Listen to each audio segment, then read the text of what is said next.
जय श्री कृष्ण साथियों, एक बार फिर गीताधाम गुरुकुल ऑनलाइन क्लास में आप सबका स्वागत है। क्लास 9 का हमारा अणु परमाणु का टॉपिक चल रहा है।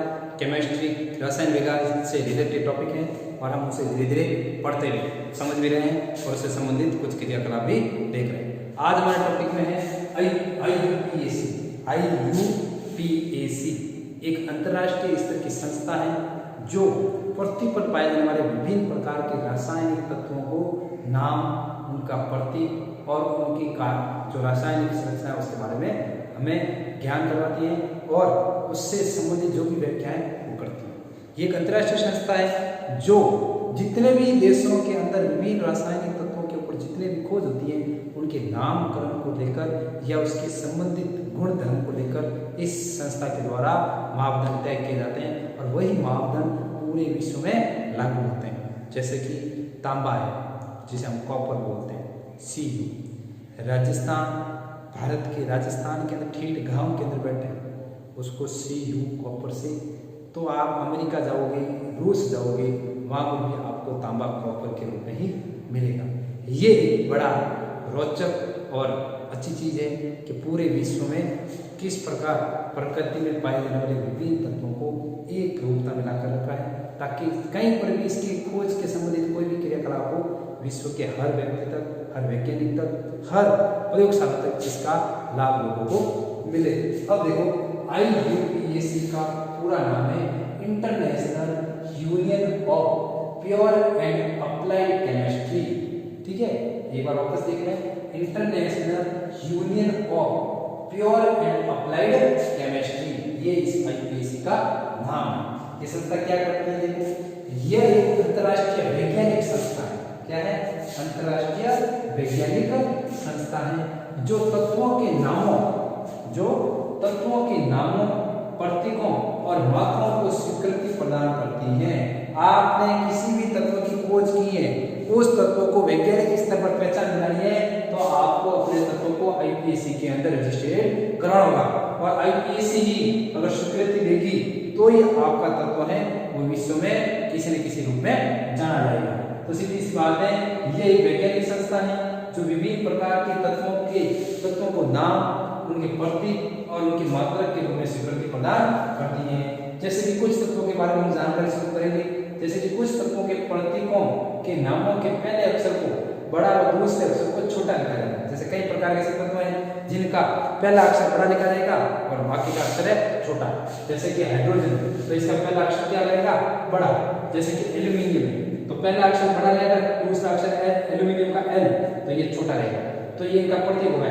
जब भी हम H लिखा हुआ देखेंगे हमें सीधा सा पता रहेगा कि H का मतलब हाइड्रोजन है।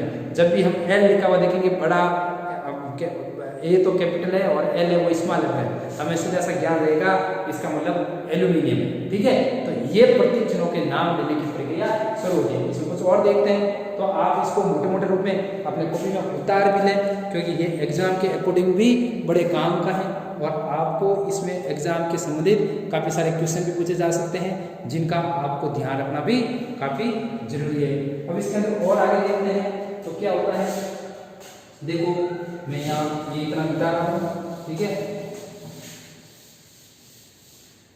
अब देखो कुछ तत्वों के प्रतीक उनके अंग्रेजी नामों के, ठीक है, कुछ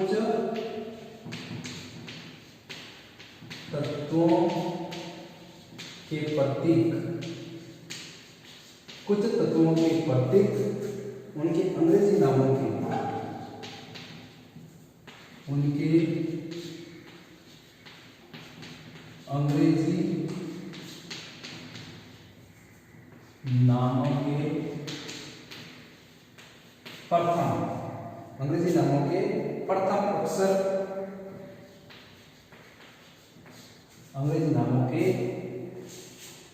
प्रथम अक्षर, ठीक है, तथा बाद में आने वाले किसी एक अक्षर को सेंड करके बढ़ाते हैं, तथा बाद में आने वाले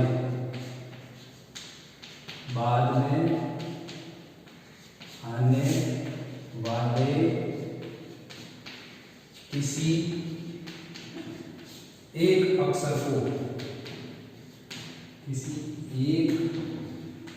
अक्षर को संयुक्त करके बनाते हैं, संयुक्त, ये बाकी का मिटा रहा हूं, ठीक है। किसी एक अक्षर को संयुक्त करके बनाते हैं,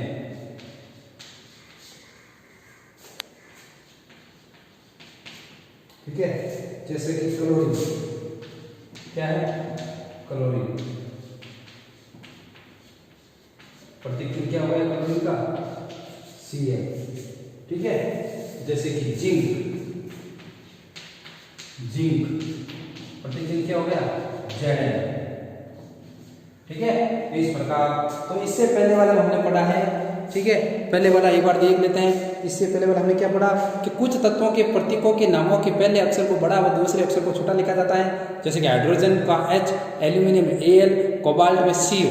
इसी तरीके से कुछ तत्वों के प्रतीक उनके अंग्रेजी नामों के प्रथम अक्षर तथा बाद में आने वाले किसी एक अक्षर को संयुक्त करके बनाते हैं। जैसे कि क्लोरीन, तो क्लोरीन में बाद में L बाद में आ रहा, फिर भी इसको C के साथ जोड़ के Cl। जिंक में Zn, ठीक है। तो Zn में Z पहले आ गया और N को जोड़ के ये बना दिया। तो इस प्रकार आईपीएससी जो तय करती है उसके अनुसार उनके नाम लिखे जाते हैं। ये मिटा रहा हूं, ठीक है। फिर देखो इसके बाद अन्य तत्वों के प्रतीकों को, इसके अलावा तीसरा नियम कौन सा है, इसके बाद जो पूछते हैं अन्य तत्वों के प्रतीकों को,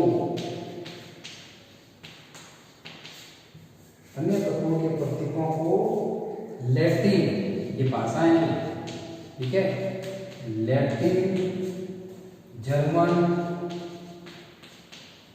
व ग्रीक, लैटिन, जर्मन और ग्रीक भाषाओं में उनके नामों से बनाया गया है। ग्रीक भाषाओं में उनके नामों से बनाए गए हैं।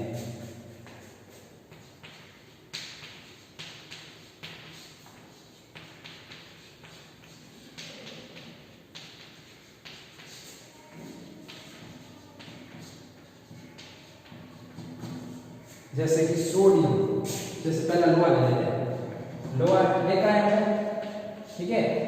फेरस बोलते हैं, लोहे का लैटिन नाम है फेरम। क्या नाम है, फेरम। तो इससे प्रतीक चिन्ह क्या बन गया, Fe, क्या बन गया, Fe। जैसे कि सोडियम, सोडियम का लैटिन नाम है नेट्रियम। क्या है, नेट्रियम। तो इस नेट्रियम से क्या ले लिया, N, ठीक है। इसी प्रकार जैसे कि पोटेशियम, क्या नाम है, पोटेशियम। पोटेशियम से क्या ले लिया, कैलियम। पोटेशियम को लैटिन भाषा में क्या बोलते हैं, कैलियम। और कैलियम से क्या ले लिया भाई, के। पोटेशियम का प्रतीक चिन्ह क्या हो गया, पे, ठीक है।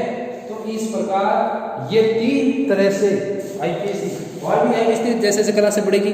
अभी 9th क्लास का हमारा जो बेस है उसके अकॉर्डिंग तीन तरह की चीज़ों के बारे में पढ़ते हैं। क्या कुछ तत्वों के प्रतीक चिन्हों को, उनके प्रतीक चिन्ह और को पहले बड़ा लिखा जाता है और बाद वाले अक्षर को छोटा लिखा जाता है। फिर दूसरा आएगा कि अंग्रेजी में नामों को पहले अक्षर को बड़ा और बाद वाले को किसी एक को लेकर के बनाते हैं, जैसे क्लोरीन। तीसरा इसमें नियम आया कि तत्वों के प्रतीकों को लैटिन, जर्मन और ग्रीक, तीन भाषाएं हैं विश्व में। ये तीन भाषाएं व्यक्तिगत रूप से काफी इंपोर्टेंट भी है। इन तीन भाषाओं का उपयोग करते हुए उनके नामों के आधार पर, तो जैसे ग्लोब आया उसको मान लो लैटिन, जर्मन या ग्रीक भाषा में बोला जाता है, वहां से Fe ले लिया। सोडियम को नेट्रियम बोला जाता है, उसका Na हो गया। पोटेशियम को कैलियम बोला जाता है, उसका K हो गया। अब आप सबका एक काम रहेगा, अपनी जो पाठ्य पुस्तक है उसमें टेबल दी गई है जिसमें एल्यूमिनियम, पोटेशियम, कैलियम, कॉपर, कोबाल्ट वगैरह सब दिए गए। उन सभी तत्वों की एक सारणी को बनाइए और अपने अपने पाठ्य पुस्तक के अंदर उसको नोट कर लीजिए। और उस सारणी को इस प्रकार से याद कीजिए कि जब भी आपके सामने तत्वों का प्रतीक चिन्ह लिखा हो, पूरे तत्वों को, उस तत्व के बारे में आपको ज्ञान कि ये सोडियम है, जैसे K लिखा हो तो आपको पता होना चाहिए पोटेशियम, Cl लिखा हो पता, जैसे एक एक पढ़ेगा फिर बड़ा होगा। जैसे कि नमक, नमक का सूत्र क्या है, पढ़ा आपने कभी, हाँ, NaCl, क्या है, NaCl। तो Na यहाँ क्या है, सोडियम, क्या है, सोडियम, ठीक है। और ये दोनों संयुक्त हो रहे हैं तो Cl क्लोरीन, ये क्या बन गया क्लोराइड, क्या बन गया क्लोराइड।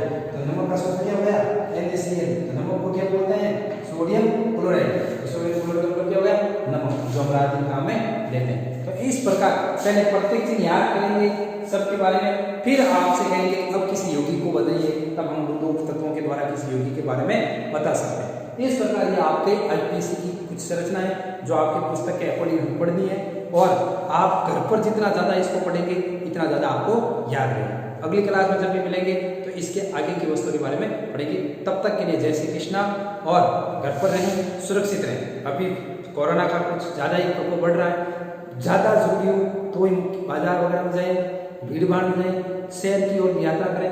जरूरी नहीं है किसी कोई गया हुआ है और अपना काम हो सकता है तो कोशिश कीजिए उनके द्वारा काम करें, और जितना हो सके घर पर बने रहें, फिजूल खर्ची से बचें, क्योंकि कोरोना के ऐसा समय जो आर्थिक और मानसिक और शारीरिक इन तीनों रूप में हमें परेशान कर रहा है, और इससे बचना ही एकमात्र उपाय है। सरकारी व्यवस्थाएं सीमित है, हम सबकी जनसंख्या उसके अनुपात में काफ़ी ज़्यादा है, तो हम सरकार का, प्रशासन का और डॉक्टरों का इसी रूप में सहयोग कर सकते हैं कि जितना हो सके घर पर रहें, सुरक्षित रहें, स्वस्थ। जय श्री कृष्णा।